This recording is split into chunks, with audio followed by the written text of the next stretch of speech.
Hi, welcome to the Belton School District Student Device Orientation video. I'm Mr. Moser, the Technology Integration Specialist for the secondary, and I'm going to talk with you about this video about the iPad program. We want you to be successful this year in using your iPad to support your learning. Today we're going to cover a few things: the acceptable use agreement that you have signed and your parents have signed, using the iPad and iPad Care, along with some technical help, and then just a short word about digital citizenship. The acceptable use agreement is the agreement that your parents signed and you signed that give you the responsible uses for the iPads and kind of the do's and don'ts for using the devices to learn. So I'm going to cover a few of those items, and actually have a couple friends from the school that's going to help me out when covering that. First off, we're going to gear up. You're going to be given an iPad 2. It'll be housed in an OtterBox. And each of you in the 7th grade will be given a new cord. Those of you that are 8th grade returning from last year should have kept your cord over the summer and need to use that. Of course, if you need to buy a new one, you can buy one from us for $10. But every new student will be given a new power cord, and that's the one that remains with them for the remainder of the program. You can see the cost of the parts for the iPads and the OtterBox. If you break a device, the first deductible is only $10, but it increases after that each time you break it. So be real careful not to break anything on it. If you lose a device, you got to pay for the whole thing. Stolen devices, you report to the police and get a police report and report it to the administration or to the technology department. That deductible is $100. So when using the iPad, you're expected to use it appropriately. Use it for learning, use it for academic reasons. Do your work, create projects, publish your findings.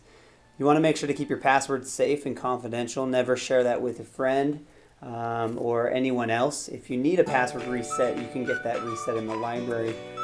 As far as just some iPad care, handle them with care. Never remove the OtterBox from the iPad. So the iPad will come in an OtterBox.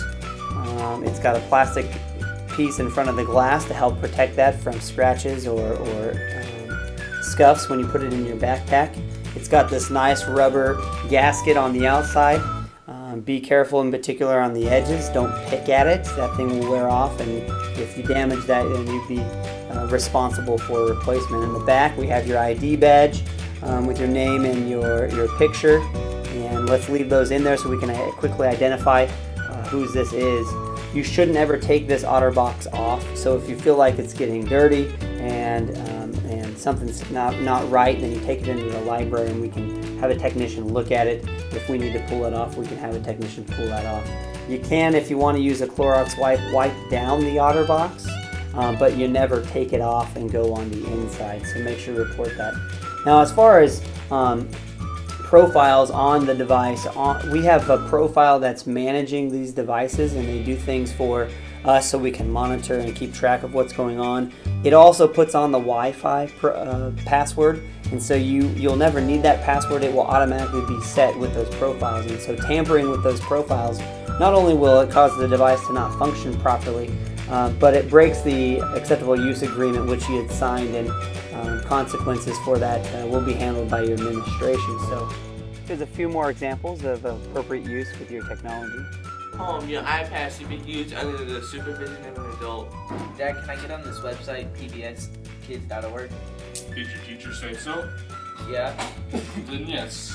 Thank you, Dad. When you are finished with work and or documents, you should always save it to the cloud, because the cloud is your best friend. Keep profiles on your iPad, or you're going to get them taken away and probably not get them back for the rest of the year. Your device fully charged to school every day. Teacher, my iPad's not charged. You secure your device, or you're going to drop it and shatter it, and it's going to be nobody else's fault but yours. And if you put a password on your iPad, nobody else can get in and mess with your work. So many of you know this already, but your Google accounts from last year has changed this year. This year, your username is firstname.lastname@students.bsd124.org. The password is going to be set by you, and if you need it reset, you can do that in the library. Also this year, we'll be using the Belton canvas. You can access this by going to bsd124.instructure.com. There's going to be an icon on the Belton School's homepage as well to help you have quick access to this. You'll use your same email as Google and same password as Google to access the Belton Canvas. If you have any problems getting in to Google or Belton Canvas, you need to see the library. Your password can be reset through the library. If you have any problems with your iPad, if you can't remember your passcode, it's lost or stolen, or something's broken, please bring it to the library and we'll help you out.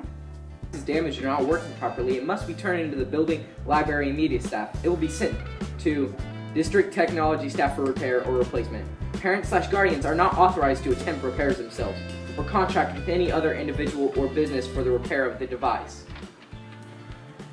I got lost on my iPad, and I can't get back in. Alright, let me see it. I can fix this. I'll get it back to you in a little bit, okay? Let me say a few words about this digital world that we're living in and leaving your digital footprint.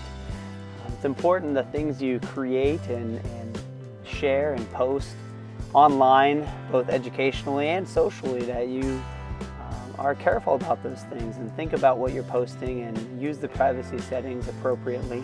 Don't share things that you wouldn't want others to see and post it online, because when you post something online, it's online forever and it might be something you can never pull back. So be careful about what you post and what you share and who you share it with, and make sure it's always appropriate, and that way you'll never have any regrets about what you're posting. Finally, when we have this one-to-one environment where we have one device for every one student, we believe it provides you with the most personalized and powerful learning experiences, and so we're happy that Belton Schools is supporting this, and we're happy to get these devices into your hands. So go forth and learn something. Thanks for watching this tutorial about the Belton Schools student device orientation. Have a great year.